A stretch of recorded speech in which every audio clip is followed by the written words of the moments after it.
Listen to me, because this is about your security and your hard-earned peace of mind. You've spent decades working, saving, and doing the right thing. Now, you've got your money sitting in Wealthsimple, and you're looking at that screen wondering, can I actually get my hands on my money when I need it? I know what you're feeling. There is a deep-seated fear when your money is tied up in a digital platform. You start to worry, is it stuck there?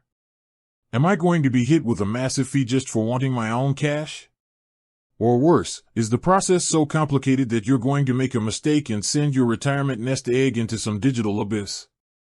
You work too hard for this money to feel like you don't have control over it.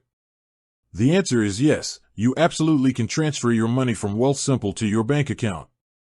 But you need to understand how to do it correctly so you aren't caught off guard by the timing or the settlement rules. When you decide you need that money for your monthly expenses or an unexpected home repair, the first thing you have to look at is whether that money is sitting in cash or if it is currently invested in stocks or ETFs.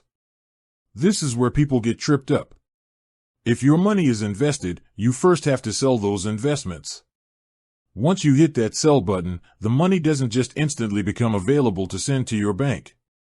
There is a waiting period called settlement. In the financial world, this usually takes 1 to 2 business days. If you try to withdraw the money the second after you sell, the system is going to tell you that you have a zero balance available for withdrawal. Don't panic. The money is there, it's just settling. Now, once that cash is sitting there in what we call available to withdraw status, the process is straightforward, but you must be disciplined about your links.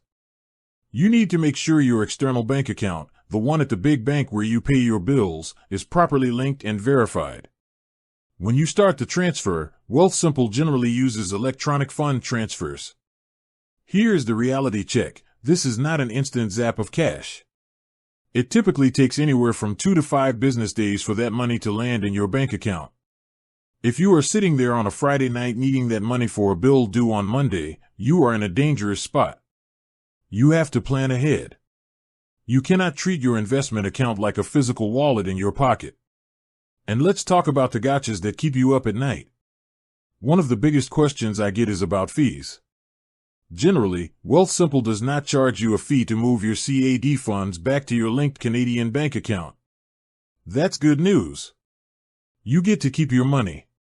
However, if you are moving money out of a registered account, like an RRSP, you must listen to me, that is a taxable event. Unless you are using a specific provision, the government is going to want their cut the second that money leaves the umbrella of that registered account. If it's just a standard non-registered savings or taxable account, you're looking at a much cleaner move. So, here is your actionable takeaway, and I want you to write this down. If you know you have a large expense coming up in your retirement, do not wait until the day the bill is due to start this process. First, log into your app and check your available to withdraw balance. If it's lower than you thought, check to see if you have pending trades. Second, initiate the transfer to your linked account at least 7 business days before you actually need to spend the cash. This gives you a buffer for weekends, holidays, and bank processing times. Third, always double-check which bank account is selected as the destination. You don't want your retirement draw going into an old account you haven't looked at in years. You have the power here. This is your money. It is accessible, it is safe, and it is ready for you to use to fund the life you've earned. You just have to respect the process, understand the timeline, and stay hands-on with your management. You can do this.